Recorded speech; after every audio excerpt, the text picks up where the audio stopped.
মিশো থেকে এসেছিল আমার ৩টি পার্সেল। চলো প্যাকেটগুলো খোলা যাক, দেখি কে এসেছে।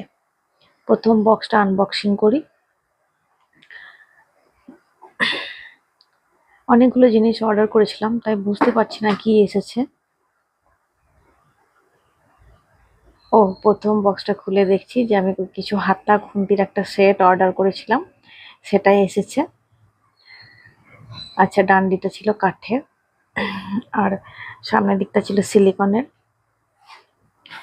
খুব ভালো এসেছে জিনিসটা, খুবই ভালো লাগছে,